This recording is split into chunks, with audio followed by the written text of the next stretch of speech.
ಈ physical wisdom ಏನಿದೆಯಲ್ಲ, ದೈಹಿಕ ಬುದ್ಧಿವಂತಿಕೆ ಏನಿದೆಯಲ್ಲ, ಅದ್ಭುತ ಇದು. ಇಲ್ಲೇ ದೇವರು ಸಿಕ್ಬಿಡ್ತಾನೆ ನಮಗೆ. ದೂರಕ್ಕೆ ಹೋಗೋದೇ ಬೇಡ. ಕಾಶಿ, ಗೋಕರ್ಣ, ಕೇದಾರ, ರಾಮೇಶ್ವರಕ್ಕೆ ಹೋಗೋದು ಬೇಡ. ನಿಮ್ಮ ಹೊಟ್ಟೆ ಗಮನಿಸಿದ್ರೆ ದೇವರು ಸಿಕ್ಬಿಡ್ತಾನೆ ನಿಮಗೆ. ಏನು ಅದ್ಭುತ ಕೆಲಸ ನಡೆದಿದೆ ಒಳಗಡೆ, ಏನು ಅದ್ಭುತ ಕೆಲಸ ನಡೆದಿದೆ. ತಿನ್ನೋದೆಲ್ಲ ಒಂದೇ ಕಡೆ ತಿಂತೀವಿ ನಾವು, ಒಂದೇ ಕಡೆ ನುಗ್ತೀವಿ. ಹೌದನ್? ಬೇರೆ ಬೇರೆ ನುಗ್ತೀವ. ಸಿಹಿ, ಖಾರ, ಉಪ್ಪು, ಹುಳಿ, ಮತ್ತು ತಿಂದು ನೀರು ಬೇರೆ ಕುಡಿತೀರಿ ಮೇಲೆ. ಎಲ್ಲದನ್ನೂ ಏನು ಬೇಕೋ ಅದನ್ನ ಇಟ್ಕೊಂಡು, ಏನು ಬೇಡೋ ಅದನ್ನ ಚೆಲ್ಲಿ ಹೊರಗೆ ಹಾಕಿ, ಅಥವಾ ಅಲ್ಲಿ ಇಲ್ಲಿ ಆ ಕಡೆ ಈ ಕಡೆ ಸರಿಸಿ ಕುರಗಿರ ಮಾಡಿ, ಕ್ಯಾನ್ಸರ್ ಮಾಡಿ ಒದ್ದಾಡಿಸಿ, ಇದೆಲ್ಲ ಫಿಸಿಕಲ್ ವಿಸ್ಡಮ್. ಇದಕ್ಕೇನಂತಾರೆ? ಫಿಸಿಕಲ್ ವಿಸ್ಡಮ್ ಅಂತ ಕರೀತಾರೆ. ಇದು ಈ ಬಿಸಿಲು ಕಾಯಿಸ್ಬೇಕು ಅಂತ ಏನು ನಿಮಗೆ ಪ್ರೇರಣೆ ಉಂಟಾಗ್ತಾ ಇದೆಯಲ್ಲ, ಅದು ನಿಮ್ಮ ತಪ್ಪಲ್ಲ. ಅದು ನಿಮ್ಗೆ ಆಸೆ ಆಗ್ತಾ ಇದೆ ಬಿಸಿಲು ಕಾಯಿಸ್ಬೇಕು ಅಂತ, ಕಾಯಿಸಿ. ಆದರೆ ಹಿರಿಯರು ಹೇಳೋದು ಸರಿ, ಬಿಸಿಲಲ್ಲಿ ಕುತ್ಕೋಬೇಡ, ಯಾಕೆಂದ್ರೆ ತಲೆ ಸುತ್ತ ಬರುತ್ತೆ, ಬಿಸಿಲು ಕಾಯಿಸ್ಬೇಡ ಅಂತ ಹೇಳ್ತಿದ್ದಾರೆ ಹಿರಿಯರು. ಅದಕ್ಕೆ ಏನು ಮಾಡ್ಬೇಕಂದ್ರೆ, ನೀವು ಜ್ವರ ಬಂದಾಗ ಸೂರ್ಯ ಸ್ನಾನ ಅಂತ ಹೇಳ್ಕೊಡ್ತೀನಿ. ಸೂರ್ಯ ಸ್ನಾನ ಮಾಡಬೇಕು. ಹೇಗೆ ಸೂರ್ಯ ಸ್ನಾನ ಮಾಡೋದು? ತಲೆಗೆ ಮುಖಕ್ಕೆ ತಣ್ಣೀರಿನ ಪಟ್ಟಿ ಹಾಕ್ಕೋಬೇಕು. ತಲೆಗೆ ಮುಖಕ್ಕೆ ತಣ್ಣೀರಿನ ಪಟ್ಟಿ. ಮುಖ ಜಾಸ್ತಿ ಸುಡಬಾರ್ದು, ತಲೆ ಅಂತೂ ಕಾಯಿಸ್ಲೇಬಾರ್ದು. ಅದಕ್ಕೆ ನಮ್ಮ ಹಿಂದಿನವರು ತಲೆ ಖಾಲಿ ಬಿಡ್ತಿರ್ಲಿಲ್ಲ. ಪೇಟ ಅಥವಾ ವಸ್ತ್ರ, ಟೋಪಿ ಏನಾದ್ರು ಒಂದು ತಲೆ ಮೇಲೆ ಇರಲೇಬೇಕು. ಆ ಥರ ಮಾಡ್ತಿದ್ರು. ತಲೆ ಬಹಳ ಕಾಯಿದ್ರೆ ಅದು ತಲೆ ಸುತ್ತ ಬರೋ ಸಾಧ್ಯತೆ ಇರ್ತದೆ. ತಲೆ ಬಿಸಿ ಆಗಬಾರ್ದು, ತಲೆ ತಂಪಿರ್ಬೇಕು. ಇನ್ನು ಎದೆ, ಹೊಟ್ಟೆ, ಬೆನ್ನು, ಕಾಲು, ಕೈ ಬೇಕಾದಷ್ಟು ಕಾಯಿಸ್ರಿ. ಚುರು ಚುರು ಚುರು 12 ಗಂಟೆ ಬಿಸಿಲಲ್ಲಿ ಮಲ್ಕೊಳ್ಳಿ. ಒಂದು ಚಾಪೆ ಹಾಕ್ಕೊಂಬಿಟ್ಟು ಬಿಸಿಲಲ್ಲಿ ಮಲ್ಕೊಂಬಿಡಿ. ತಲೆಗೆ ತಣ್ಣೀರಿನ ಪಟ್ಟಿ ಹಾಕ್ಕೊಳ್ಳಿ, ಮುಖದ ಮೇಲೆ ಒಂದು ವಸ್ತ್ರ ಹಾಕ್ಕೊಳ್ಳಿ, ತಣ್ಣೀರಿನ ಪಟ್ಟಿ ಹಾಕ್ಕೊಳ್ಳಿ. 1 ಗಂಟೆ ಚೆನ್ನಾಗಿ ಬೆವರು ಬರೋವರೆಗೂ ಕಾಯಿಸಿ. ಹೋಗಿ ತಣ್ಣೀರು ಸ್ನಾನ ಮಾಡಿರಿ. ನಿಮಗೆ 104 ಡಿಗ್ರಿ 105 ಡಿಗ್ರಿ ಜ್ವರ ಇದ್ದಿದ್ದು ಇಮಿಡಿಯೇಟಾಗಿ 2 ಡಿಗ್ರಿ 3 ಡಿಗ್ರಿ ಇಳಿದೋಗ್ಬಿಡ್ತು. ಇಮಿಡಿಯೇಟಾಗಿ ಯಾವ ಡಾಕ್ಟ್ರ್ ಹತ್ರ ಹೋಗ್ಬೇಕಾದ್ದು, ಇಂಜೆಕ್ಷನ್ ಚುಚ್ಚಿಸ್ಕೊಳ್ಳೋ ಅಗತ್ಯ ಇಲ್ಲ. ಆದರೆ ಇದನ್ನು ಮಾಡೋಕ್ಕೆ ನಿಮ್ಗೆ ಟೈಮೇ ಇಲ್ಲ ಅಲ್ವಾ? ಯಾಕೆ?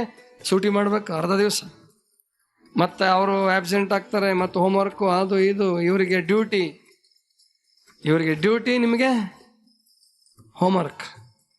ಈ ಕಷ್ಟದಲ್ಲಿ ನಿಮಗೆ ಜ್ವರ ಬಂದಾಗ ಕೂಡಲೇ ಯಾವುದೋ ಒಂದು ಗುಳಿಗೆ ನುಂಗಿ, ಆ ಜ್ವರ ಹೇಳುತ್ತೆ, ಆಯಿತು ಹಾಗೆ ಈಗ ಸದ್ಯಕ್ಕೆ ಹೋದಂಗೆ ಮಾಡಿರ್ತೀನಿ, ಮತ್ತೆ ವಾಪಸ್ ಬರ್ತೀನಿ, ನೀನೇನು ಚಿಂತೆ ಮಾಡಬೇಡ, ಜಲ್ದಿ ಬರ್ತೀನಿ ಅಂತ ಹೋಗುತ್ತದು.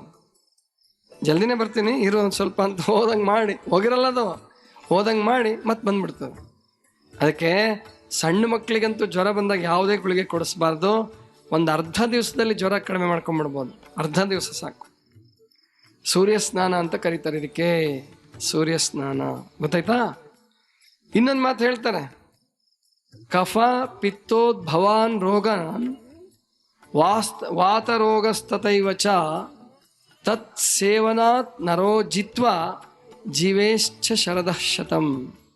ಬಹಳ ಅದ್ಭುತವಾದ ಶ್ಲೋಕ ಇದು, ಬಹಳ ಅದ್ಭುತವಾದ ಶ್ಲೋಕ. ಏನು ಹೇಳ್ತಾ ಇದ್ದಾನೆ ಅಂತಂದ್ರೆ ಋಷಿ, ಕಫ ಪಿತ್ತೋದ್ಭವಾನ್ ರೋಗಾನ್ ವಾತರೋಗಸ್ತತೈವ ಚ. ಅಂದರೆ ರೋಗ ಬರೋದು 3ರಿಂದ ಅಂತಲೇ ಹೇಳೋದು ನಮ್ಮ ಆಯುರ್ವೇದ ಋಷಿಗಳು. ಕಫ, ಪಿತ್ತ, ವಾತ.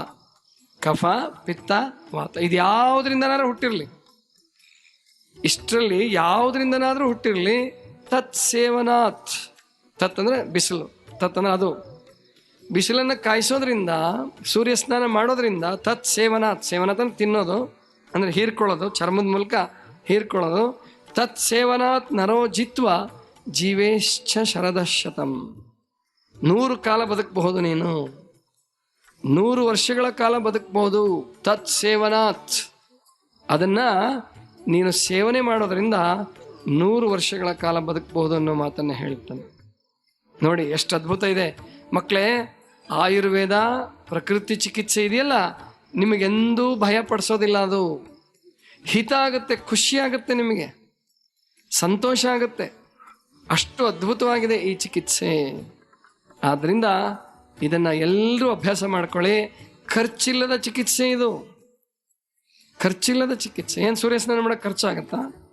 ಒದ್ದೆ ಬಟ್ಟೆ ಮಾಡೋಕ್ಕೇನ ಖರ್ಚು ಬರ್ತದ? ಒಂದು ಟವಲ್ ತೊಗೊಳ್ರಿ, ತೊಯಿಸ್ಕೊಳ್ರಿ, ಒಂದು ಚಾಪೆ ತೊಗೊಳ್ರಿ, ಮೇಲ್ಗಡೆ ಹೋಗ್ರಿ, ಬಟ್ಟೆ ತೆಳ್ಳನೆ ಬಟ್ಟೆ, ಹತ್ತಿ ಬಟ್ಟೆ ಹಾಕ್ಕೊಳ್ಳಿ, ಅಗತ್ಯ ಇದ್ದಷ್ಟು ಬಟ್ಟೆ ಹಾಕ್ಕೊಳ್ಳಿ, ಬಾಕಿ ಇದೇನೋ ತೆಗೆದು ಮಕ್ಕೊಂಬಿಡ್ರಿ. ನಿದ್ದೆ ಹತ್ತಿದ್ರೆ ಹತ್ತಲಿ ಇನ್ನೂ ಚಲೋನೆ.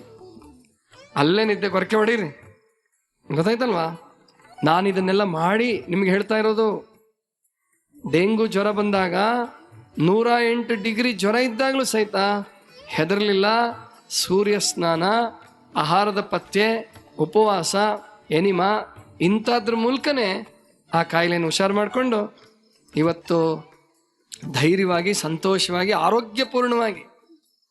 ಆರೋಗ್ಯಪೂರ್ಣವಾಗಿ ಪ್ರವಚನ ಮಾಡೋದಕ್ಕೆ ಕಾರಣ ಈ ಪಂಚಭೂತಗಳ ಚಿಕಿತ್ಸೆ.